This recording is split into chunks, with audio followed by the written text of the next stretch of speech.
Perfect. So, okay, I'll hand the floor over to John. Thanks, Dan. Welcome, everybody. This is a cycling class.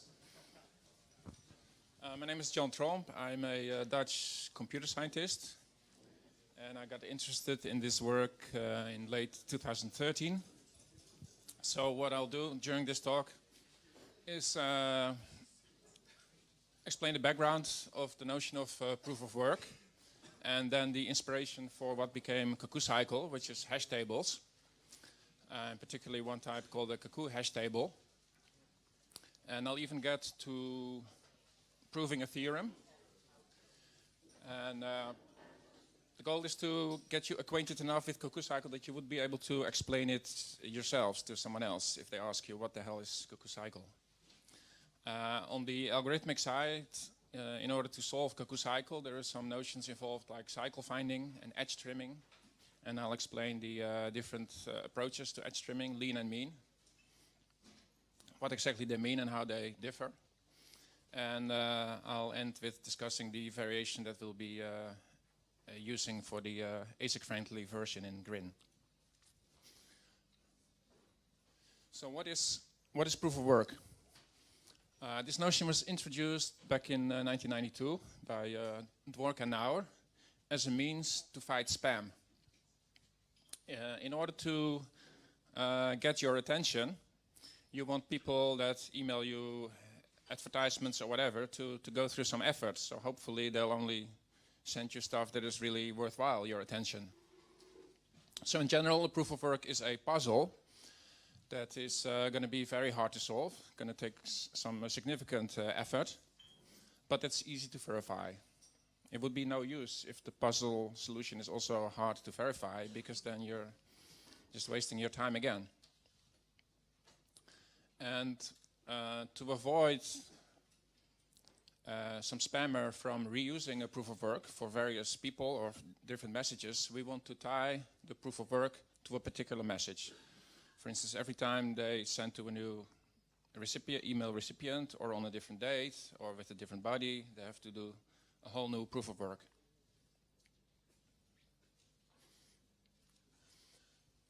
Now, it's not only, it hasn't become very popular for spam fighting, and that's because of all the intricacies of integrating it into popular email clients.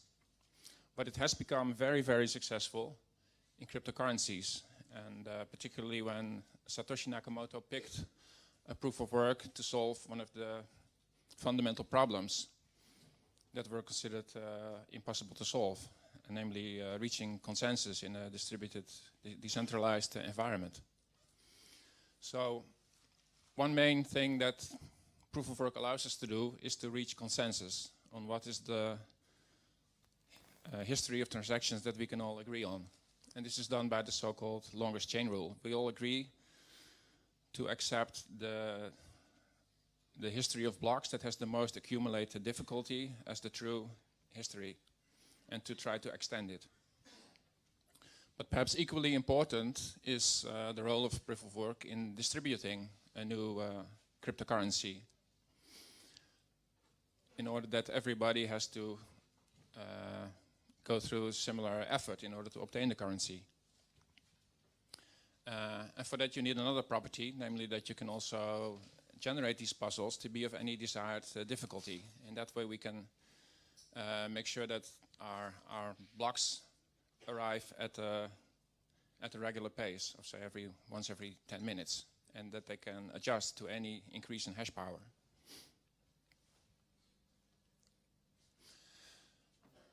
So the proof of work used in Bitcoin is what looks now like the simplest possible design, which is given a message M and some difficulty target T. We want to simply find an input N to a hash function such that the output is very, very small. And varying T allows you to control the difficulty. In the case of Bitcoin, M would be the header of the next block. And N is the nonce that you vary. Unfortunately, Bitcoin chose to use only 32-bit worth of nonce. So very quickly you perform all those possible 2 to the 32 nonces, and you find that none of them satisfy this, and then you have to vary something else in the header. A simple choice would be varying the timestamp in the header, but even within 1 second you can run through all those hashes with some serious ASIC hardware. So people end up having to tweak fields in the coin-based transaction. I think that's called the extra nonce, and they have to do a complicated work of rebuilding the transaction commitment. So Hashcash is what some people actually equate to mining. They think mining is the same as hashing because all they know about is that is Hashcash. And when people think of different coins having many possible different proofs of work, actually the only thing that differs is the flavor of the hash function. They all use the Hashcash proof of work with a different hash function. Bitcoin uses SHA-256. Litecoin uses, of course, Scrypt. And CryptoNode uses something called Kryptonite, etc., etc. The reason people play around with different choices is because they might try to limit the gap between what commodity hardware and custom hardware can do. And two common approaches to this are using a lot of memory or just making the whole thing super complicated in the hope that an ASIC wouldn't be able to deal with that, which I think is somewhat misguided. One problem with using those memory hard functions in this Hashcash model is that, as I mentioned before, proof of work has to be cheap to verify. So the verifier cannot be made to use a ton of memory. That would simply be too slow. For this reason, Litecoin chose to limit the memory size in Scrypt to just 128 kilobyte. That's still something you can quickly verify. But of course, with that little memory, it's not really ASIC resistant, as we saw. You can easily fit many little Scrypt engines on a single chip.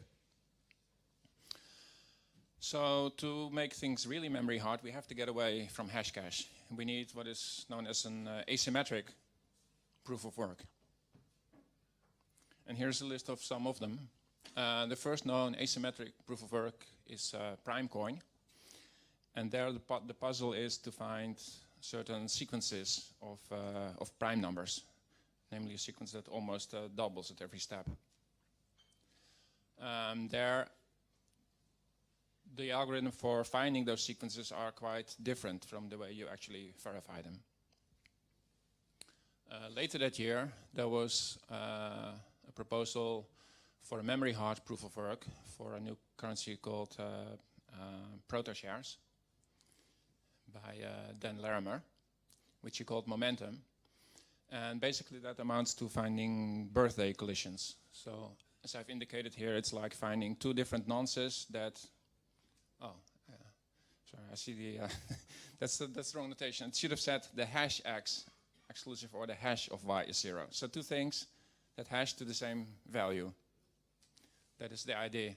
Unfortunately, it's not, it's kind of broken as a proof of work because it turns out to have a very unfavorable trade-off of time for memory. So you can reduce your memory use by a factor of q, and in return you only have to spend square root of q time more effort, more time. Whereas you would want this product to remain linear. If you use k times less memory, you want it to take k times more time as well. That really makes it memory hard. So Momentum failed, but several of the other proofs of work here are in a sense generalizations of Momentum.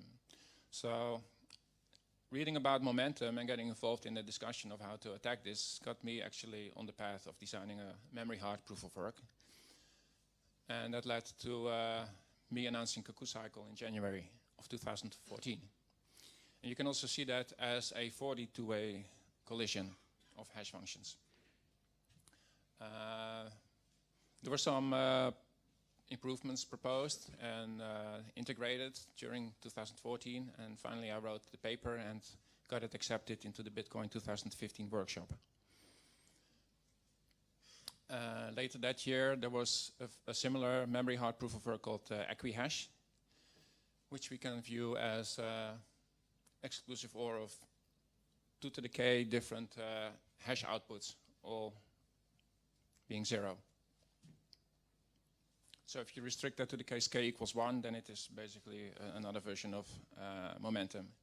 Similarly as how if you just look for 2 cycles in Cuckoo cycle, so 2 edges that have the same endpoints, that is basically also a simple birthday collision, a simple instance of momentum.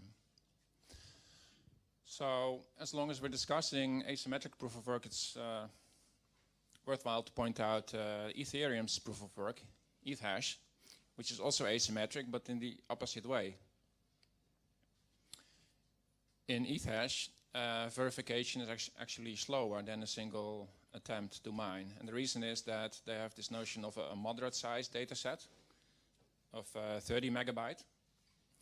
And from that, they compute a much larger data set of several gigabytes by combining many elements of here at random in a hash function. So the verifiers cannot afford to use that much memory, or in many cases they don't want to, like in your mobile phone or a light client. So they have to do all this recomputation again to check something from this 30 megabyte set. But the miners, of course, will use the expanded set to speed up those elements. Okay. Now the inspiration for Cuckoo cycle is Cuckoo hash table. So let me first explain to you how a simple hash table works. It's just a linear array of elements you can use to store some elements of a set.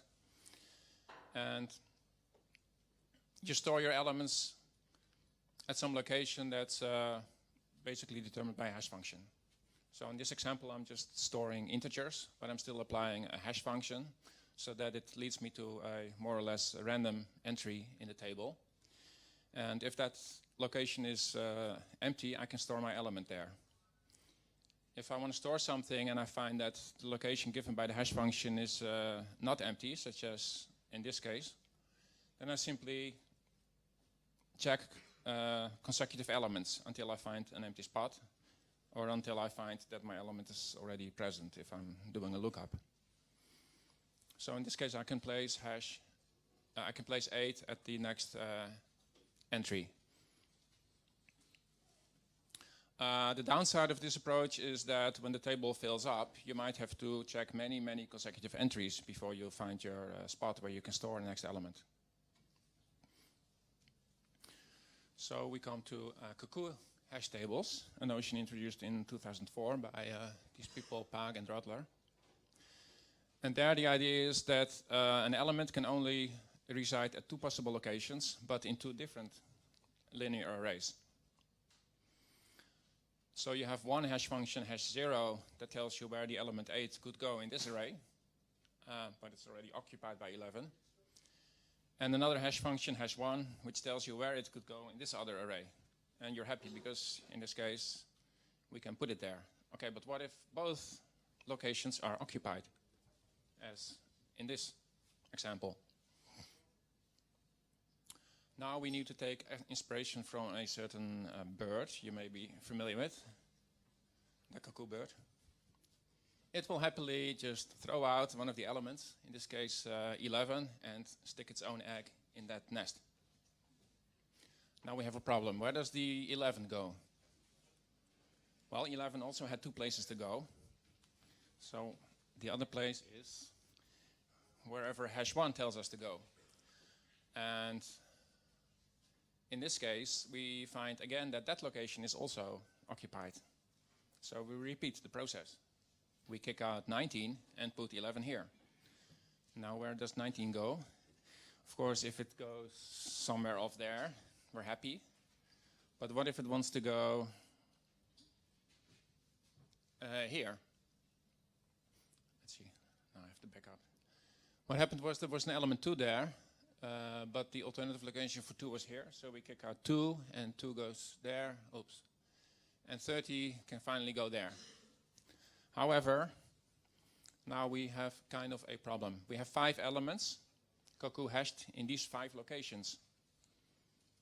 There's no extra room. If we now get a new element that wants to use the same set of locations, we have no room for it. Like this element 7 here. There's no way we can fit 6 elements into only 5 locations, as the pigeonhole principle tells us. And thus we come to the idea of the proof of work, a Cuckoo cycle.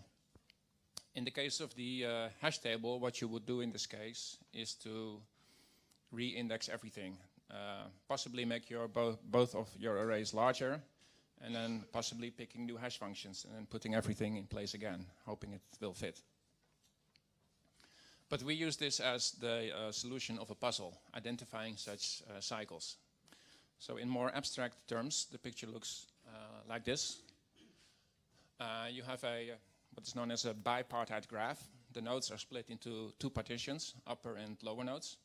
We have n nodes on both sides, and we are also going to have n edges. And each edge has one endpoint randomly chosen among the n upper nodes, and the other endpoint randomly chosen among the lower nodes.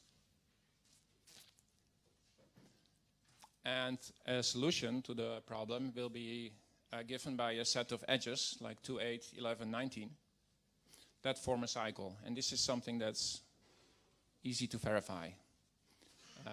For Cuckoo cycle, we will pick 42 cycles, so you will be given 42 indices. You can just apply the 2 hash functions, get 84 endpoints. You can verify that each endpoint occurs exactly twice, and that the edges form a cycle, as this cycle of Cuckoos.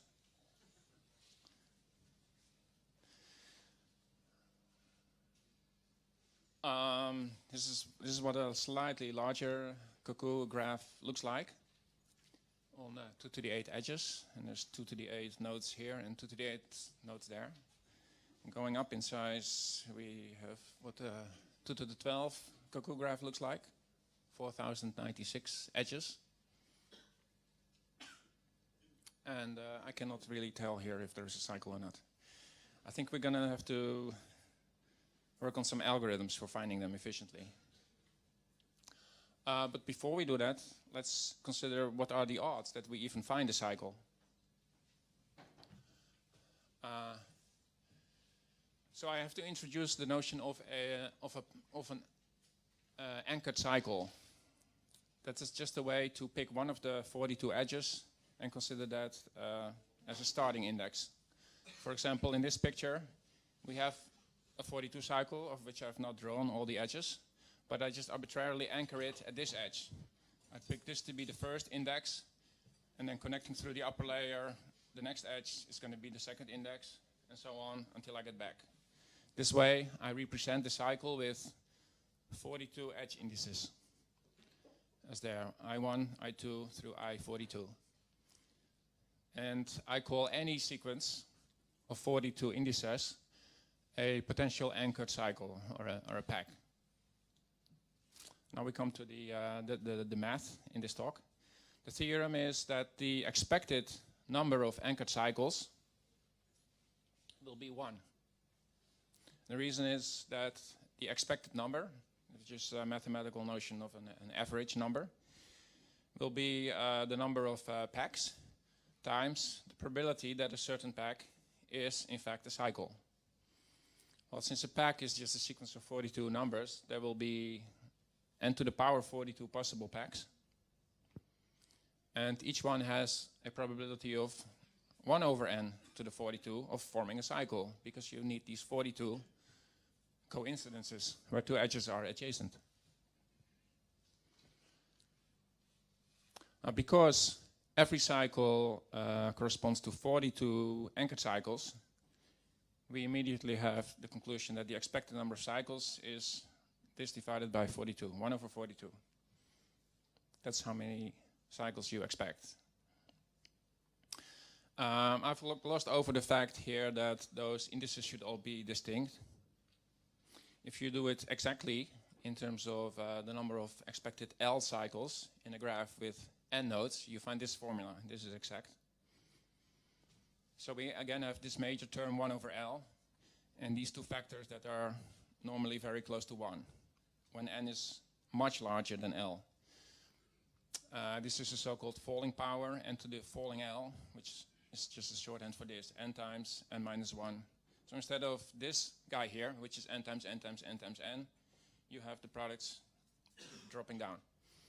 You also see these guys appearing in binomial coefficients. And there we have a similar factor, but with only half the terms here, but then the product squared. So here's the effect you can see on the actual expected number. When the number of nodes is really small, it's just a bit larger, 64, than the length of the cycle you're looking for, that has a great impact. Then it's really very difficult to find a cycle. It means that most of your random edges have to be cooperating in this very restricted cycle structure. That's not going to happen much. But when your n is really large, like 1 million, then it's practically equal to 1 over 42. You can see here how it converges for even larger graphs.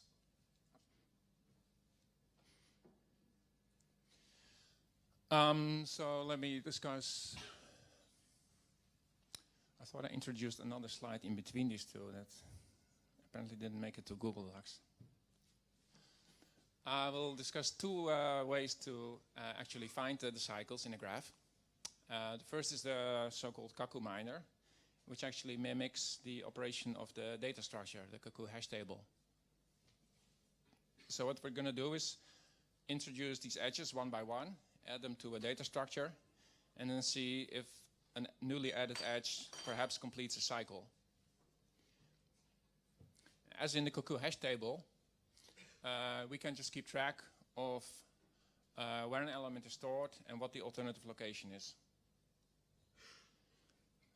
So this arrow here just denotes that we have this edge, and we pretend there was some element we were trying to store, which ended up here, and it's pointing to its alternate location there.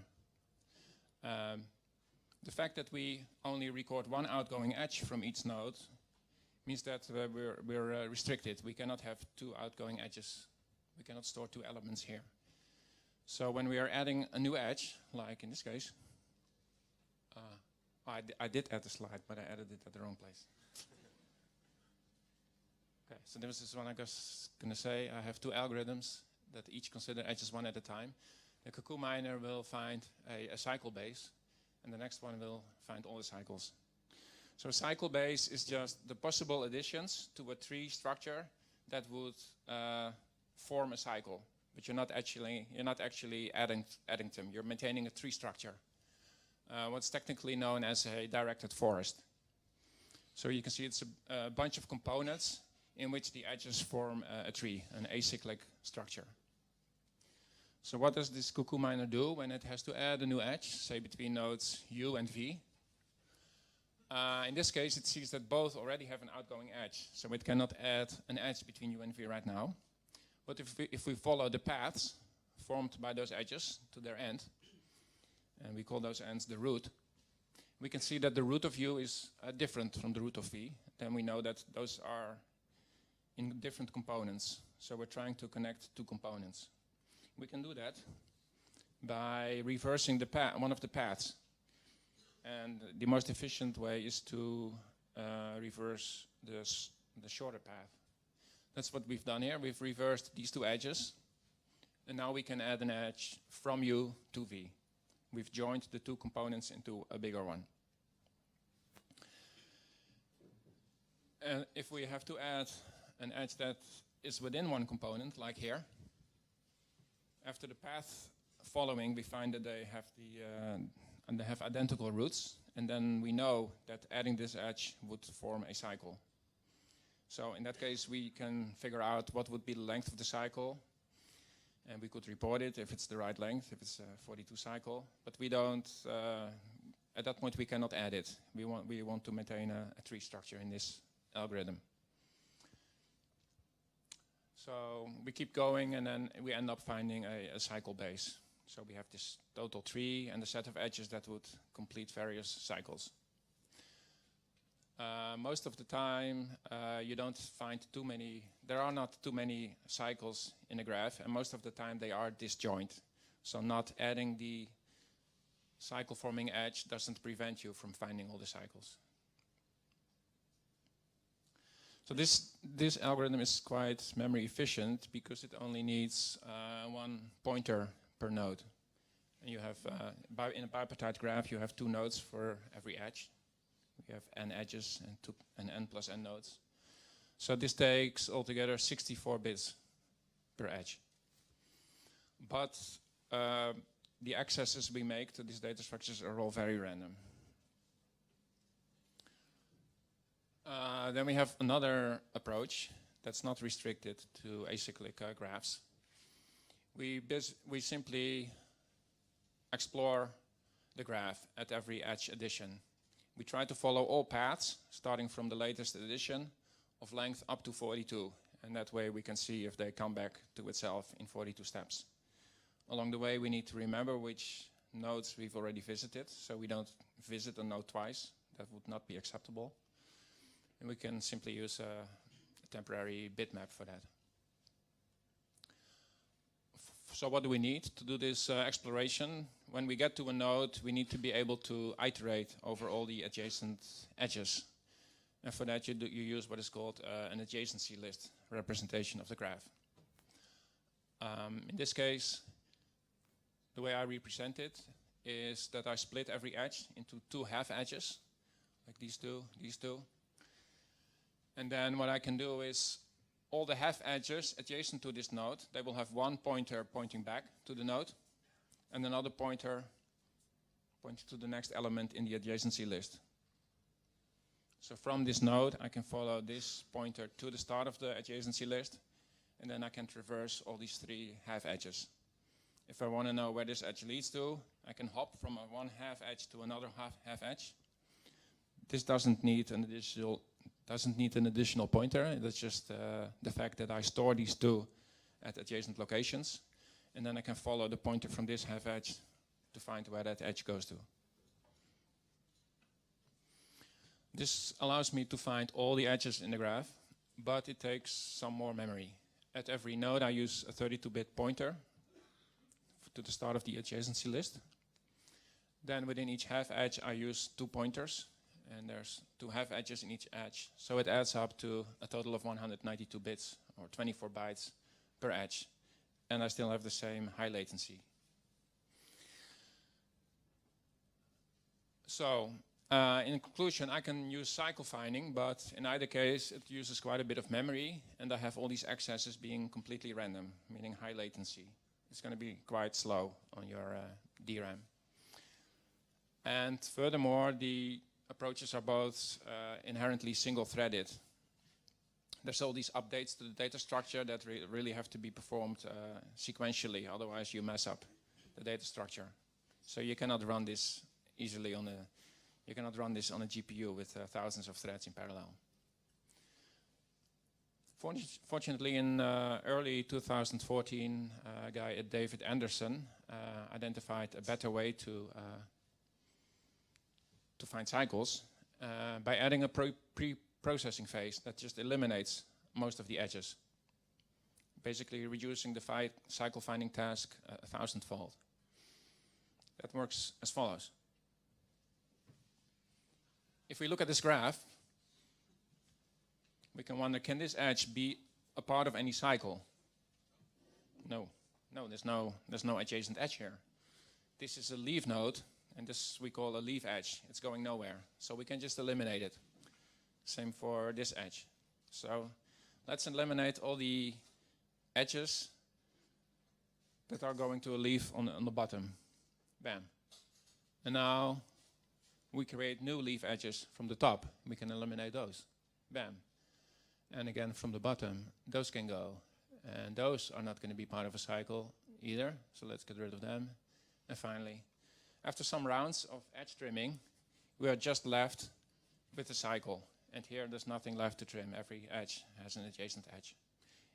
In general, This doesn't have to leave you with a cycle. It could leave you with nothing or with multiple cycles, possibly connected together with some chain of edges. This, however, can be done efficiently in parallel on a CPU or GPU. And here's how it works on a somewhat bigger graph. So we start out with 1024 edges. In the very first round of edge trimming gets rid of a lot of them. Mathematically, you can show that the odds of the endpoint of an edge not having any other endpoint landing there are 1 minus 1 over n to the power n minus 1.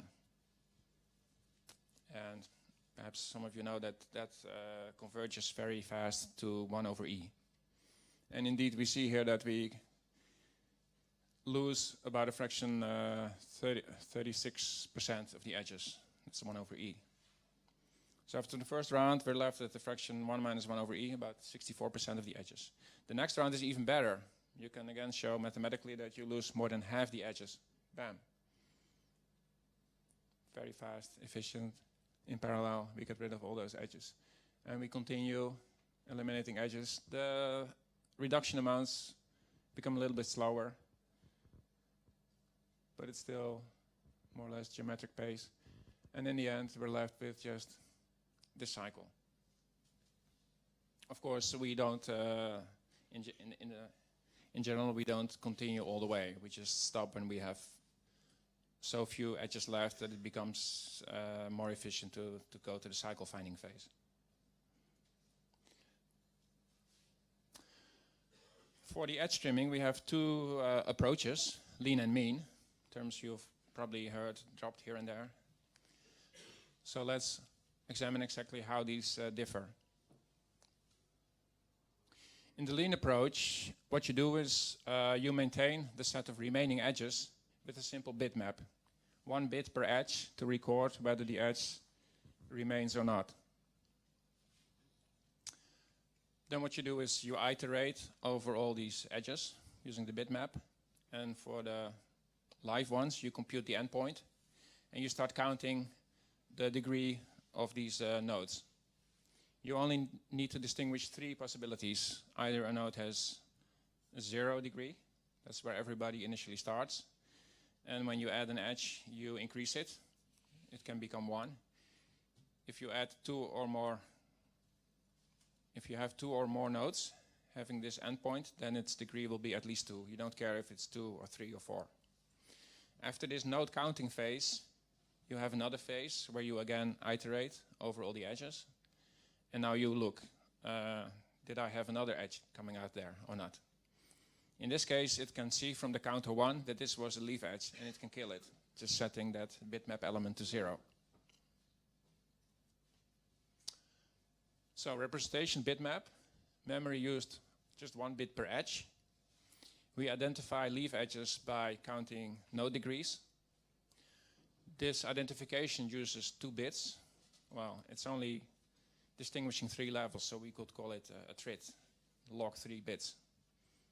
In fact, an optimal ASIC implementation would try to pack these trits together. For instance, these 5 counters can all fit together in a single byte, because 3 times 3 times 3 times 3 to the power 5 is only 243, which still fits in 2 to the 8. And the access pattern here is completely random. The reason for noting here that it can be just 1 bit is because I have this variant Cuckoo cycle, which I will show later. And it doesn't have to count up to 2. It only needs to count up to 1, which will simplify an ASIC design. The other approach to edge trimming is called mean. It's a bit more brute force.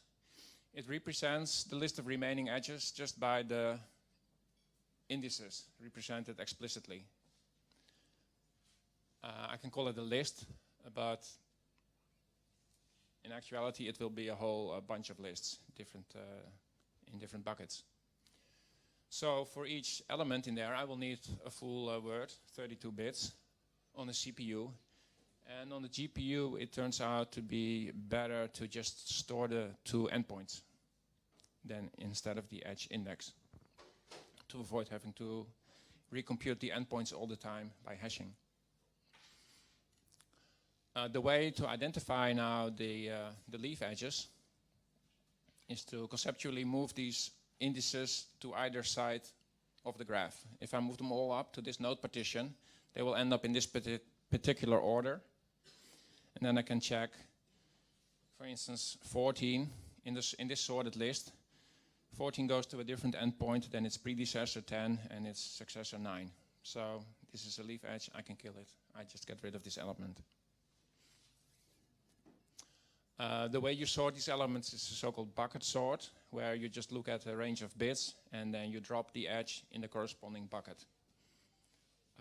My implementation uses on the CPU 128 buckets, so I can sort 7 bits at a time.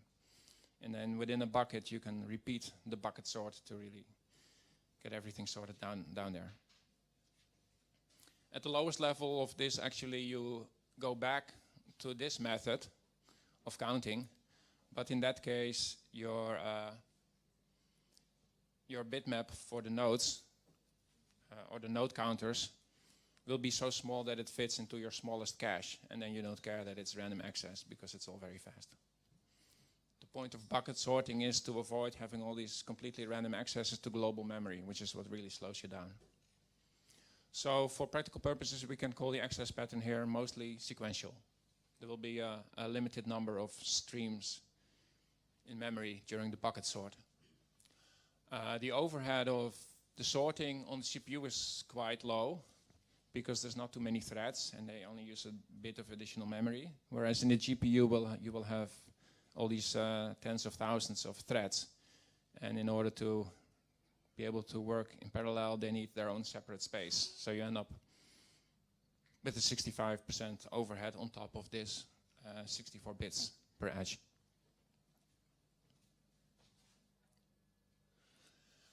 Coming back to the ASIC-friendly version, I found a way to have a new notion of cycle that allows you to do the node counting with just a single bit per node. So that's here, this notion, an off by one cycle. I pair all the nodes into groups of 2, and I say that this edge A is adjacent to B for the purpose of my off by one cycle if they go to different nodes in a pair. So now A is adjacent to B, adjacent to C, but C is not adjacent to D because they go to the same element of a pair rather than different. We can see that if we are to identify leaf edges here, then we just need to record if there's any edge coming here in this node or any edge coming here. For these 2 edges, we can see that the other pair is not reached by any edge, so we can kill these guys. Here's an example of edge trimming in a Cuckoo cycle graph. We start out with this graph. I think it starts from the top, so we're going to be able to trim all those 3 edges. And also, that's the only one. So let's check. There we go. Those are eliminated. Now on the bottom side, we can see that these are all going to go. Bam. And then those are going to go. And then we're left with this Cuckoo cycle. Like there.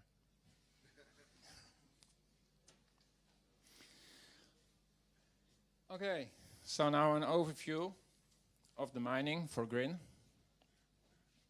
In Grin mainnet, on Grin mainnet, we will have 2 separate proofs of work. One geared toward GPU miners. That will be Cuckoo, which I have not introduced yet, but it's just a variant on Cuckoo cycle, where I compute the endpoints of an edge in a block of edges at the same time. Not for an individual edge, just stick it into a hash function to get its endpoint, but consider a whole block of 64 consecutive edges, and you have to do a lot of hashing, like 64 times separate sequential SIP hashes, and then some more operation affecting all of them And that makes the lean mining approach very expensive. Because in lean mining, you just have a bitmap and you need to recompute the endpoints all the time. So you would have to do that overhead of all the blocked endpoints, even though you're not interested in the other edges in a block. So it's going to work on graphs of 2 to the 29 edges. And the fastest GPU miner we have implemented now takes 7 gigabytes for that case. You can do it with only 5 gigabytes if you accept a little slowdown, or even 3.5 gigabytes with some more slowdown. I think we're talking about like 25% slowdown. In addition, we will need to still tweak this Cuckoo every 6 months to further discourage ASIC manufacturers from trying to build ASICs for this. Initially, the ASIC resistant proof of work will get 90% of the rewards, but this will be phased down to no rewards after 2 years. Since we don't want to do any hard forks to the proof of work after 2 years, we want a stable proof of work. We see no option long term but to embrace ASICs. So in order to get ASICs as soon as possible,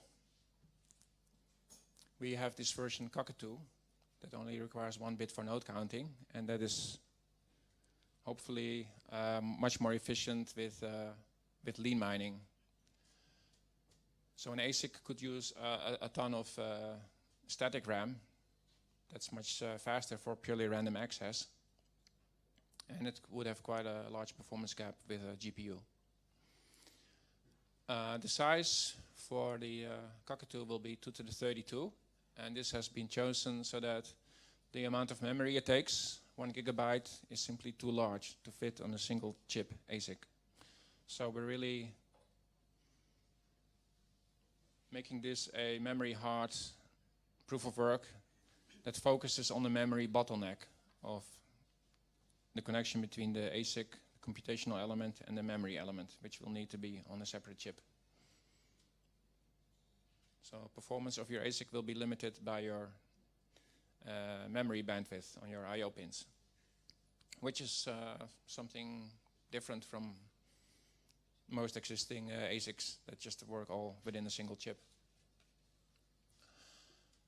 In addition, because capacities of individual chips grow over time, we also grow the size of the memory that we use. So after 2 to the k years, we will require the use of 2 to the k gigabytes of memory. And this will hopefully be not too abrupt by giving time to phase out the smaller size over, let's say, 7 or 8 months. Initially, we have 10% of rewards. We could have started at 0, but then it would be silly for an ASIC manufacturer to advertise the sale of ASICs at launch if you can only get 0% of the blocks. So they have some small portion, 10% of rewards, growing over these 2 years into a full 100%. We'll have to see how this develops, if we actually get ASICs in those 2 years. If not, we'll have to change plans and keep this Cuckoo going for a longer time, and either give up on this form of ASIC, or maybe extend the schedule to see them coming later. In the worst case, we'll just have to scrap this whole idea of single chip, of forcing ASICs to be multi-chip, and be satisfied with single chip ASICs, which you would have if you limited this to only 2 to the 30 edges. In fact, then you can build an efficient single chip Cuckoo miner that is smaller than the existing chips you have for Equihash. Those have 144 megabytes of static RAM on board. And Cuckoo on 2 to the 30 nodes would only need a total of 128 megabytes.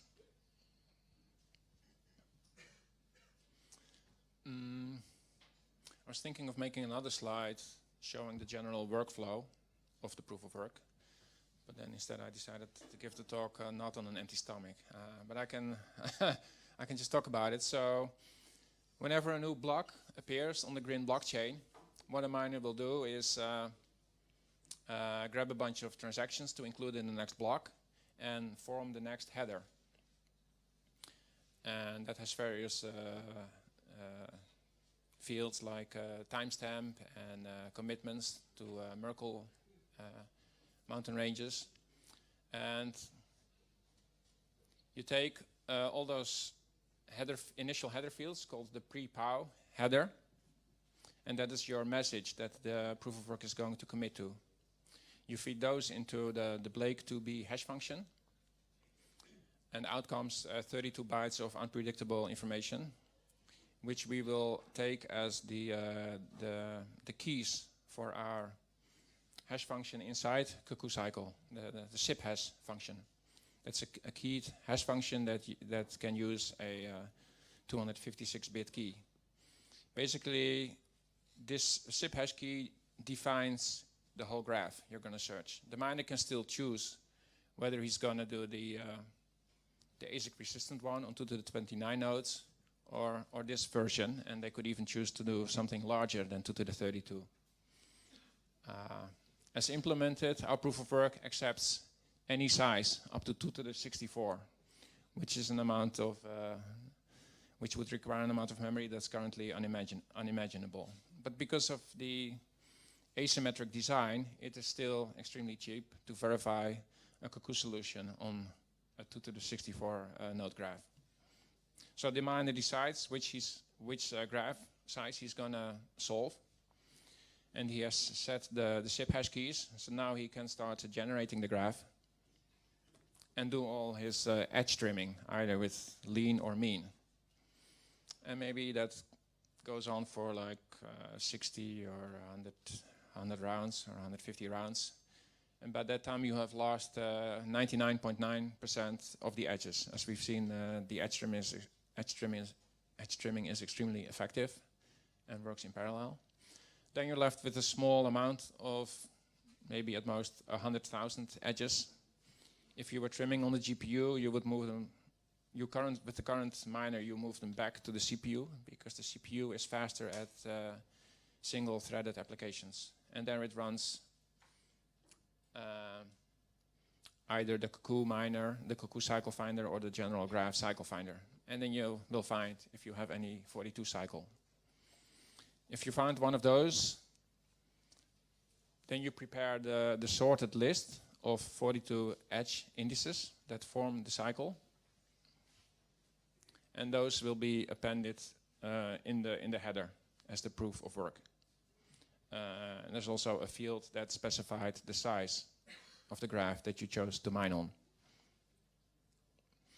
That list of 42 edges is then hashed again with the complex Blake2b hash function, and that produces something we call the cycle hash.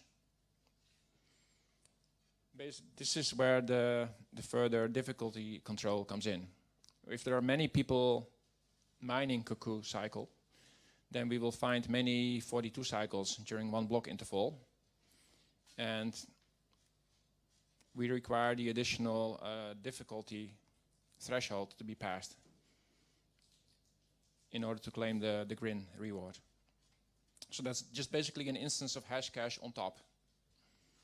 Each cycle gives you a cycle hash, and that cycle hash has to have enough leading zeros or to be small enough to pass the difficulty threshold. And then you can claim your 60 Grin reward and be happy. Let's see if I have any more slides. Oh, that's the end. Any questions? I have one question for you, as you can see, if you're...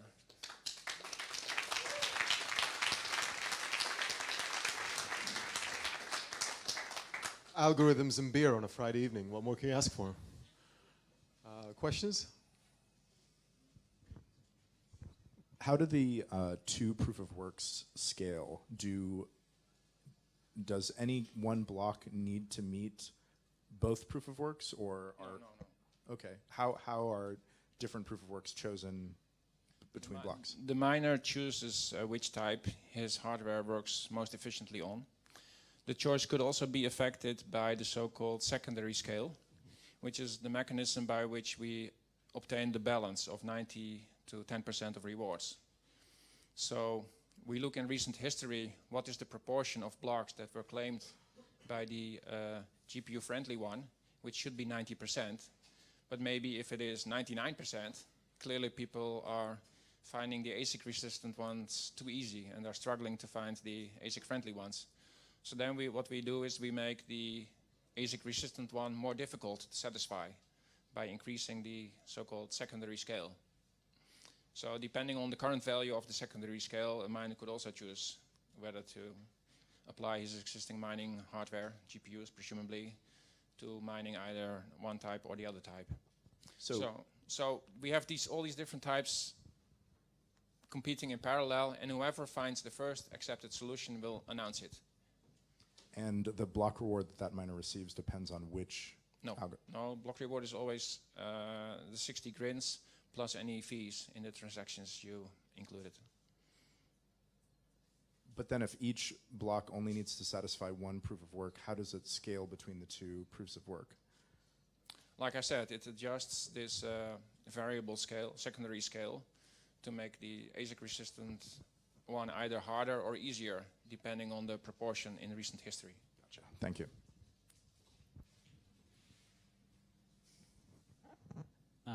Perhaps I missed it earlier, but can you remind me why a cycle length of 42? This is more or less an arbitrary choice. You do not want this number to be too small, because in my earlier analysis, in the original Cuckoo paper, I identified some algorithms that trade off memory for time, and those I showed to be more efficient at the smaller cycle lengths. At cycle length of only 2, they are very clearly more efficient, but also at smaller values like 6 or 8, they show more efficiency than at the larger values. So I want to stay away from those smaller values. So why limit it to only 42, you can ask? Well, because the proof size is linear in the cycle length. For these proofs of 42, if you write them out naively as like 32-bit integers per index, they will take 168 bytes. That's already more than twice the size of the entire Bitcoin header. We kind of compress these things a little bit because, like for the ASIC-resistant one, each edge index is only 29 bits, so we don't need to waste 3 bits. We can pack them more tightly, the bits, but then we're still taking 153 bits. So the size that we chose, 42, is a compromise between a resistance to memory time trade-offs, and on the other hand, the bandwidth use, the length of the header, and of course it's also showing that I like the Hitchhiker's Guide to the Galaxy. Yeah. How regularly will you set the secondary difficulty threshold value, and what's the governance and process for that? It's adjusted entirely automatically every block. Currently, we use a similar update mechanism as for the difficulty threshold itself, but I looked at the results and I quickly realized that it needs a much slower mechanism. So there is a notion of a damp factor that dampens the rate at which you would adjust the control variable to the empirical values you observe. And for the difficulty control, the damp factor is 3, which gives us a fast response to changes in hash rate. But for the secondary scale, this is much too fast. And I did some experiments with a simulator that Jasper wrote in Python. And I think we're going to change the damp factor for adjustment of the secondary scale to some value near 13.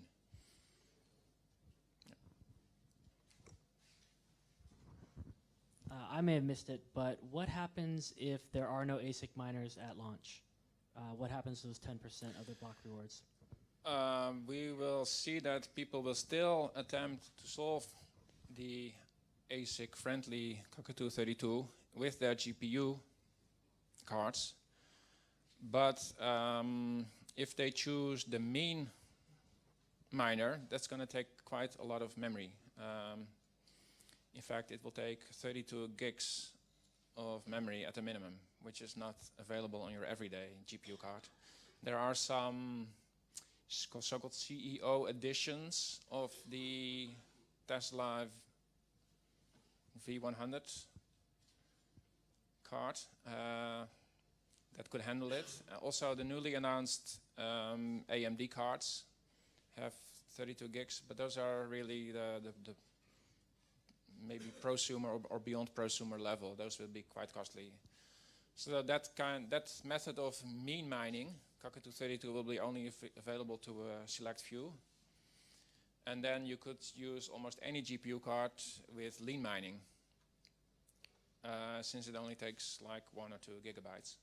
But this is your GPU accessing random bits in global memory all the time. So there's a huge overhead in that. And as a result, it takes a lot of time to solve a single graph. I've measured it on the 1080 Ti, and it takes 20 seconds. So your performance is 1/20th graphs per second. You can still find them in time, of course, with an expected block interval of 60 seconds, but it's going to be a little bit wasteful. Probably you'll waste 10 seconds every block that you had to just abort your search in the middle while somebody else found the block.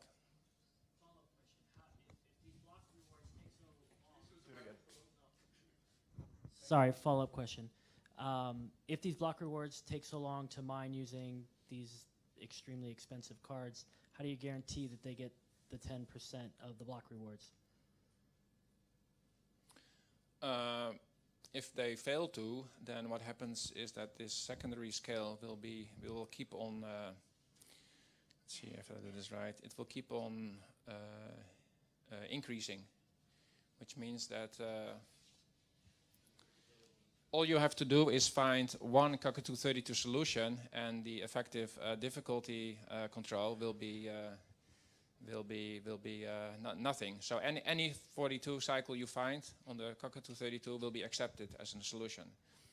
So that will certainly encourage people to employ this 20-second mining. It will be done. Of course, I do hope that people manage to produce more performant ASICs in time, and probably not at launch, but hopefully in a few months afterwards. What about power consumption on the graphics card? Should be much lower, or could be.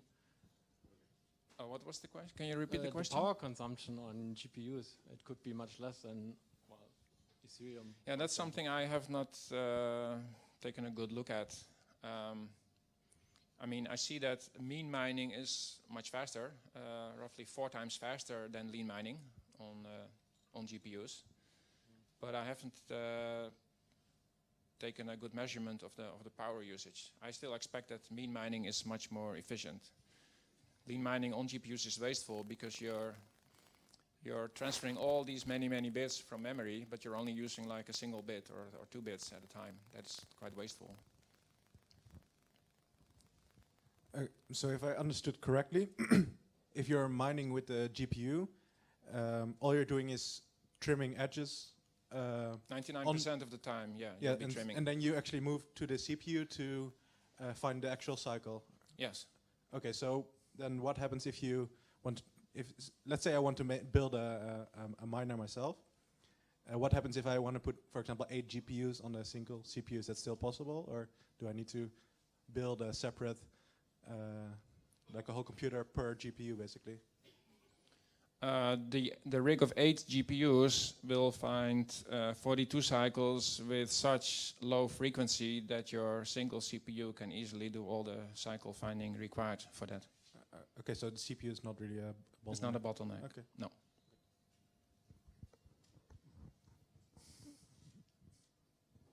Why not just do equihash? Why not do SHA-256D? Right. What's the thinking behind it? The thinking was to have a real memory hard proof of work to encourage new kinds of developments in ASIC design. It's really an experiment in that regard. It can rightfully be criticized as having many risks, and I sometimes worry about the feasibility of it. But some people are happy to see this this experiment occur, including myself and IGNO. So basically, the only thing that can stop us from this plan is for ASIC manufacturers to convince us that this is really not feasible, and even with the best design efforts, they cannot make ASICs that solve Cuckoo 32 in a reasonable time. Like I would hope that they achieve at least 1 graph per second. If they fail to do so, then we would be forced to reconsider this proof of work specification for Grin. Have you considered being completely, so to speak, ASIC resistant? And have we looked at proof of works like POW that Ethereum is looking potentially to adopt in the future? What are your thoughts on that? POW was briefly considered for Grin, and you can find the discussions of that online. Our conclusion was that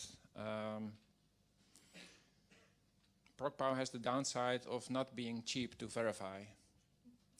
Like ETHASH, which I mentioned, it has this 30 megabyte data set that needs to be used in verification that affects all your cheap devices that might want to do verification.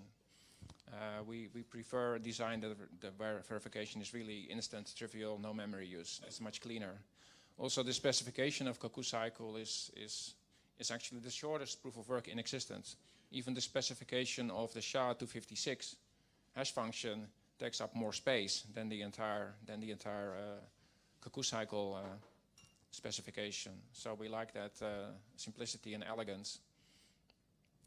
And we want to have something that doesn't end up being reduced to a single chip like all the others. Try something new.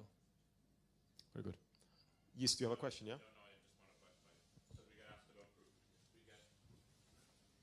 We get asked about proof of stake quite a lot and why we're not using it. Could you give us a few words on that choice? Proof of stake. In theory, it would be very nice if we don't need this energy expenditure, but it's two big problems. Proof of stake doesn't give you the same security guarantees as proof of work. There's all kinds of possible attacks you have to deal with, and we see that Ethereum is going to make something really complex that tries to address all these possible attacks. It still will have some notion of, I think they call it weak subjectivity, where if you come to the chain, not knowing the prior history, then it's not there's no simple rule that can tell you which is the history you should follow. The biggest problem with proof of stake, however, is that it does not provide a mechanism for distribution of coins. It would require something like a pre-mine or ICO for an initial distribution, and that is basically unfair because the coin founders can just allocate an arbitrary portion of the supply to themselves, perhaps pretending to have bought it or to have airdropped it to poor people everywhere. So I think that proof of work is really the only really fair distribution method. There are other types of proof of work that I like in concept, namely proof of capacity, where people use the empty space on the hard disk. But if you work through the implementations, you see that it's next to impossible to make it in such a way that it's not subject to grinding attacks, where you still need to apply some hashing power to the results stored on disk. And you end up with situations where somebody with twice the hard disk space and twice the computing hardware does not have a 2 times advantage, but a multiplicative 4 times advantage, which would make it also very unfair. There is this project Kia by Bram Cohen of BitTorrent fame. He tries to make proof of capacity work by alternating a proof of space with proofs of time. And it's a very noble cause, but I can see the complexity inherent in that. And personally, I'm trying to stay away from such complexities. I prefer the simple design, which is why Grin is so appealing for me, and why I'm happy to contribute my time to it.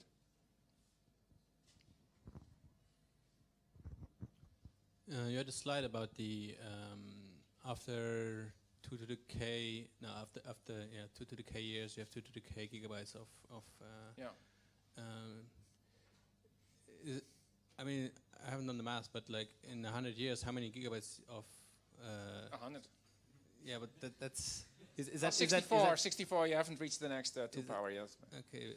But so very long term, you don't think there's going to be like you're going to reach like bottlenecks in terms of what is physically doable? Well, historically, the capacity of chips has been growing with something known as Moore's law, which is an exponential rate. So in that sense, backing off to a linear rate is really quite conservative.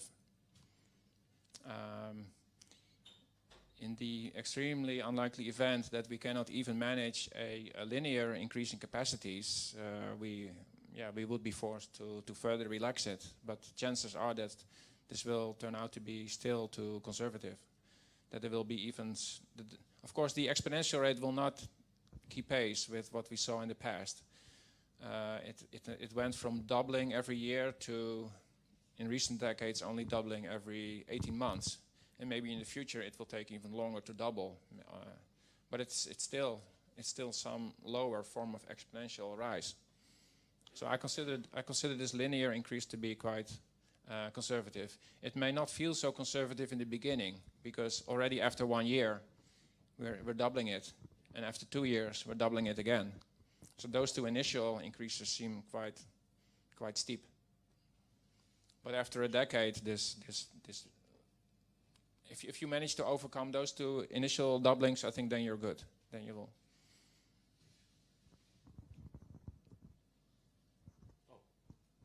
Thought you had a question. Any more questions? Thank you very much, John.